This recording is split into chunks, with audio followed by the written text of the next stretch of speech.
Halo teman-teman, kembali lagi di Amir Channel. Kali ini saya akan sharing ya mengenai penghasilan taksi online.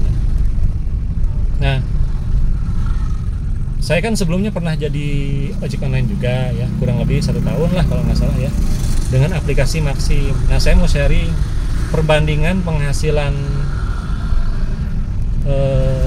ojek online dengan taksi online ya, mulai dari kotornya sampai dengan bersihnya ya. Nah, kita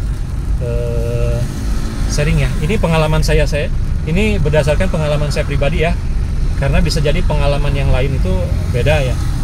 Nah, gini, dulu waktu saya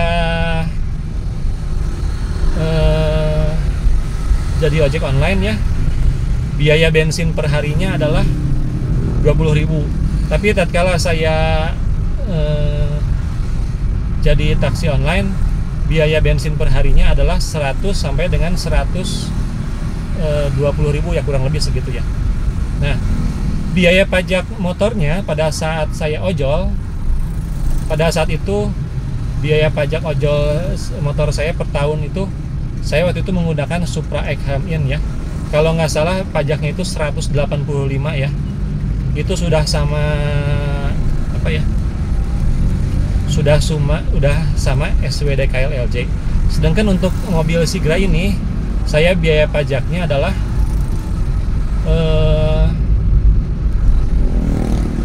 2.200.000 plus sama SWD KLLJ, yaitu kurang lebih 2,4 ya. Nah, seperti itu.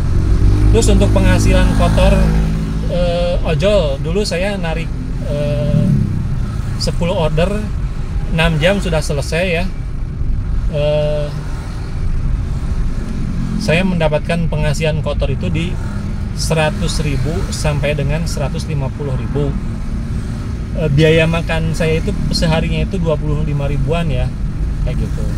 Nah, untuk penghasilan taksi online saya kotor ya, rata-rata nih ya, kalau sepi saya di 200 ribuan sampai dengan 235.000 dengan lama on beat sekitar 9 jam. Tetapi kalau weekend, katakanlah Sabtu Minggu, saya narik sama 9 jam, saya mendapatkan penghasilan kotor ya antara 350 sampai dengan 450.000. Nah, dengan biaya makan sama, dengan biaya bensin yang berbeda. Nah, setelah saya hitung penghasilan motor itu ya, dari kotor 150.000 itu, setelah dipotong aplikasi, biaya makan dan biaya untuk naruh buat perawatan dan pajak itu, seharinya itu saya itu mendapatkan keuntungan sebanyak 80.000 ya. Itu hitungan saya ya, karena hitungan driver lain pasti berbeda. Lalu untuk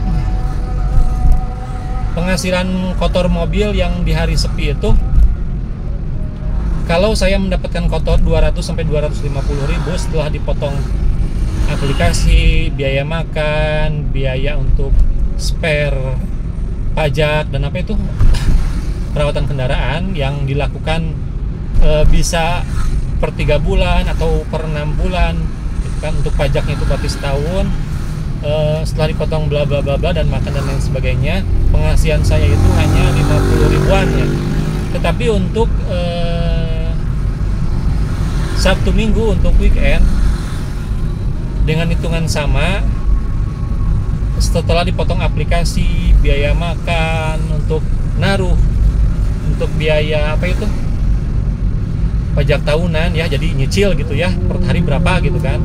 Nah, setelah dipotong untuk biaya perawatan kendaraan, meskipun perawatan kendaraannya itu tidak tiap hari, tapi saya naruhnya tiap hari. Jadi tatkala saya membutuhkan, uangnya ada. Nah, berapa saya naruh per harinya?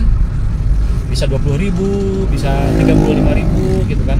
Kalau rame saya naruhnya lebih banyak. Nah, setelah dipotong yang tadi, biaya aplikasi, biaya pajak, servis kendaraan, biaya makan, parkir saya untuk ke air, jajan dan lain-lain, kalau weekend itu saya mendapatkan keuntungan bersih itu di 100 sampai dengan 150.000. Nah, seperti itulah penghasilan taksi online ya. Itu penghasilan jujur ya. Karena ada driver itu yang menghitung seperti ini. Dia dapat uang itu sama tip itu katakanlah 400.000 ya. Bensin habis 100. Nah, dia bilang jujur. Nah, dia bilang untung 300. Padahal kan itu belum dipotong yang lainnya ya. Belum dipotong aplikasi. Kalau dari 400.000 sekitar 50.000 ya kalau InDrive. Belum dipotong makan, katakanlah 30.000, belum dipotong biaya perawatan kendaraan dan pajak yang kita cicil tiap hari sekitar 20.000, 25.000 atau 30.000. Nah, seperti itu. Jadi keuntungan driver itu penghitungannya hasil akhirnya itu bisa berbeda tergantung seperti apa driver tersebut menghitung, skema seperti apa penghitungannya gitu kan. Nah, seperti itu. Nah, bisa jadi jika cara penghitungannya sama dengan saya, yang lain bisa jadi tetap penghasilannya berbeda ya, karena dipengaruhi oleh banyak faktor ya. Apa kotanya, berapa jam nariknya, aplikasinya, seberapa gacor atau tidak di wilayah tersebut, jam nariknya jam ramai atau jam tidak, kayak gitu kan. Lalu rating dari si pengemudi tersebut, karena kan rating nggak bagus dengan bagus pasti beda ya orderannya ya. Nah, seperti itu sharing dari saya mengenai perbedaan penghasilan ojek online dengan taksi online berdasarkan pengalaman pribadi saya. Dan untuk diketahui bahwa saya narik itu di Cimahi dan Bandung. Sekian dulu video dari saya, kita ketemu lagi di video berikutnya. Wassalamualaikum warahmatullahi wabarakatuh.